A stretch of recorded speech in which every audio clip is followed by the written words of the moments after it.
Вот это я понимаю. Ну, это побольше моих 40 дюймов будет.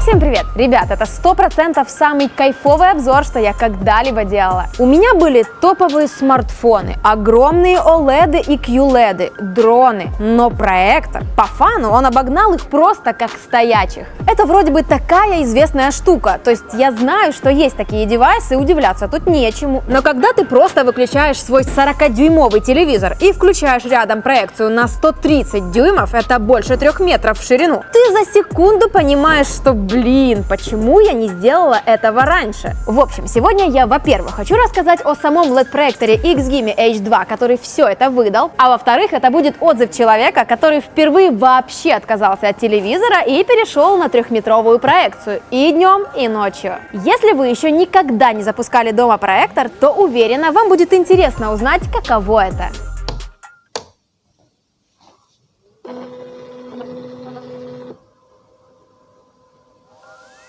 Если на чистоту, то очень маленькую долю этого вау-эффекта я испытала, когда у меня был планшет Lenovo с проектором. После него-то я и заинтересовалась этой темой, начала гуглить что как. И то ли так гуглила, то ли не до конца вникла, но в итоге только нашла кучу нюансов, из-за которых в моем случае проектор нормально работать не будет. Появилась куча предубеждений. Нужно рассчитать расстояние, подумать, как смонтировать крепление под потолок с гипсокартоном, в каком, собственно, месте это сделать, куда повесить полотно и так далее. В итоге все сложно оказалось, и я отложила эту идею на потом. Но тут приезжает вот этот кубик. Ожиданий особых уже нет, вы поняли? Я среди бела дня ставлю его на свой рабочий стол, направляю под углом на обычную стену с однотонными обоями, просто чтобы хоть куда-то светило. Включаю в розетку, пара шагов, и я просто впадаю в ступор. С 2,5 метров на стене появляется огромный 100-дюймовый экран.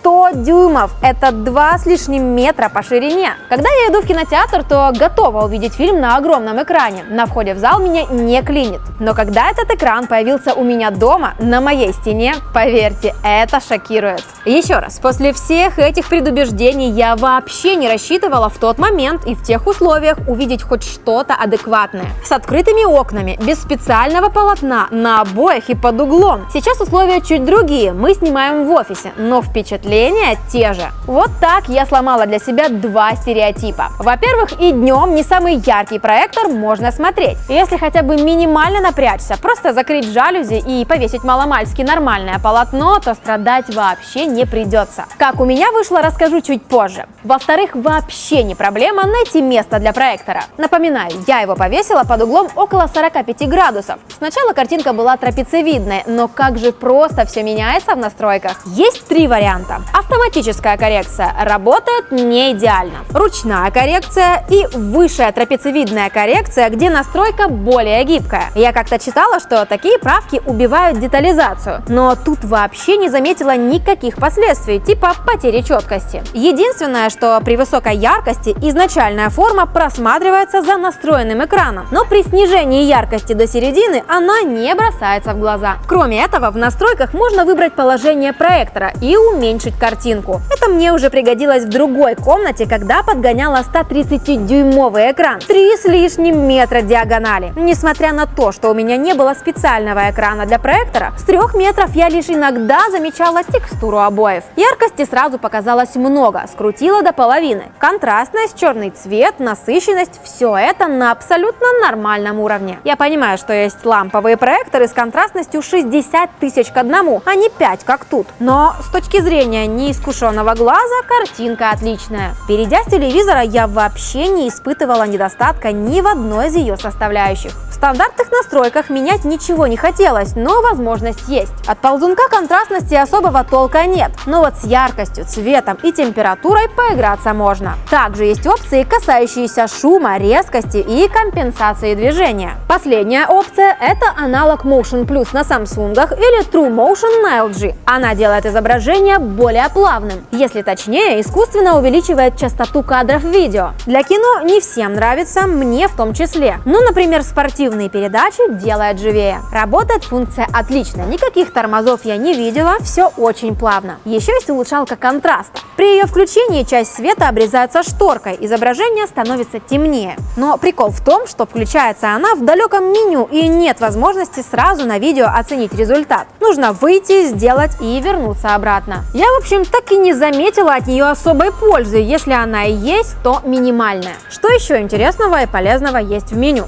Первым делом привлекает YouTube. Тут все привычно. Не понравилось только, что при малейших телодвижениях обратно в меню приложение, видимо, выгружается с памяти, так как запускается заново. Это странно, потому что с теми же фильмами такого нет. При возвращении кино запускается с того же места. Больше в меню ничего интересного в этом плане нет. Кроме YouTube и Хрома, оно пустое. В магазине, если его так можно назвать, тоже все по пальцам пересчитывается. Так что остается только качать APK-файлы и ставить их самому через имеющийся файловый менеджер. В остальном система радует. Это Android 6.0 с фирменной оболочкой. Последняя очень простая и понятная. Разобраться – дело минуты. Работает быстро, плавно и без тормозов. Пульт тоже удобный. Маленький, эргономичный и с кнопочным минимализмом. Самое главное из них – включение аэромыши, которая дополняет классические 4 кнопки перемещения. Подвел он меня всего один раз. После включения проектора почему-то отпало соединение. Зажала 2 кнопки для повторного коннекта, и он сразу подключился обратно. Так что не проблема. Во встроенном плеере выбираются звуковые дорожки, субтитры и есть опции 3D, которые XGIMI H2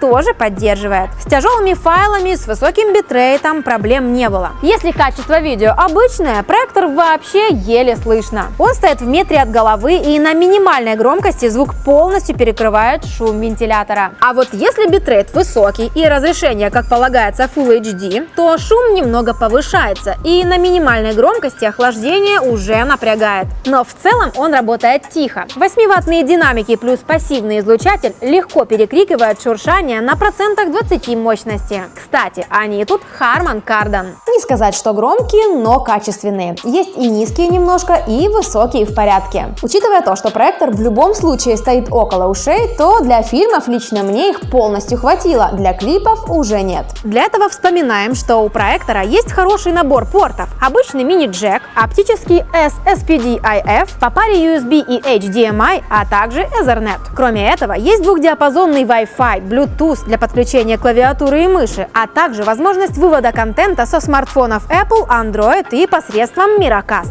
В общем, полный фарш. И раз уж я затронула корпус, то и о нем немного. Он красивый и аккуратный со всех сторон. Поверхности матовые, отпечатки вообще не собирают. А для защиты самого главного есть автоматическая шторка, которая закрывается при выключении проектора. Рядом камера для автофокуса, который прекрасно наводится. Запускается фокусировка переключением маленького тумблера на пульте. Как только щелкаешь, проектор сначала сам фокусируется, а потом вдруг что не так, можно кнопками подкорректировать. Они теперь за фокус отвечают. Но у меня он ни разу не промахнулся. Еще из интересного, на корпусе есть пара кнопок. Я ими вообще не пользовалась, а также сенсорная полоса управления громкостью. Тоже пару раз попробовала для интереса, и все. Пульт очень хороший, и тянуться к проектору нет смысла. Ну и главное, источник света. Как уже сказала, это LED-проектор. Технология проецирования DLP с одним чипом DMD на 0,47 дюйма. Световой поток получается максимум 1350 люмен, а срок службы источника света невообразимые 30 тысяч часов. Если смотреть по 2 фильма каждый день, то этого хватит на 20 лет работы. Поэтому его можно не щадить, как те же ламповые с 5000, и, например, использовать его для игр. Вот, например, знаете это чувство, когда покупаешь новый большой телевизор взамен мелкого, и сразу появляется желание пересмотреть все культовые фильмы на его экране. Ты их уже раз 10 видел, но теперь все как в первый раз. Тут то же самое. Я играла с ПК, и на 3-метровом экране все идет за милую душу. И Half-Life, и первые Bioshock, и Stalker. В конце концов, хочется еще раз перепройти. Главное, клавиатуру и мышь беспроводную добавить, кресло притащить, и можно уйти на часы. Input lag есть, конечно. Небольшой, но есть. Скажу так, в одиночных играх на него обращаешь внимание первые час-два, а потом нормально. Конечно, в это время лучше не возвращаться к компьютеру. На контрасте разница чувствуется, и потом, вернувшись к проектору, снова некоторое время привыкаешь. Сетевые игры в большинстве случаев точно нет. Да, бывают проблески, когда геймплей медленный, но тут все-таки на реакцию ставки. Поэтому этот минимальный минимальный input lag напрягает. Так что не зря игровые проекторы придумали. В общем, все зависит от проектов. Когда много экшена, нужна реакция, то да, чувствуется. Но в остальное время просто кайфуешь от огромного экрана и погружения в атмосферу. В общем, пора уже заканчивать. Проектор — это реально крутая тема. Если есть возможность, рекомендую брать. Да, полностью отказаться от телевизора у меня так и не получилось, потому что заходящее солнце все-таки слепило стену с проекцией. Но после заката экран шириной 2, 3 или даже 4 метра дома — это нечто. Непосредственно XGIMI H2 в основном радовал. Только один раз связь с пультом потерял. В остальном компактный, шустрый, с удобным управлением и всеми нужными функциями. Разве что толковых приложений считает 2 и магазин какой-то нищий. Но это Android, у нас есть ручки и АПК. В остальном он ничем не обязывает. Просто приносишь его в комнату, ставишь хоть под углом 45 градусов, включаешь в розетку, буквально за минуту правишь трапецию, фокусируешься автоматически и все. Можно смотреть фильмы или играть на экране с диагональю не 40 или 55 дюймов, а 100, 130 и даже 150 дюймов, если мы говорим про обычную квартиру или дом. Даже без специальных креплений и полотна, просто на однотонной стене я реально была довольна яркостью, контрастностью и в целом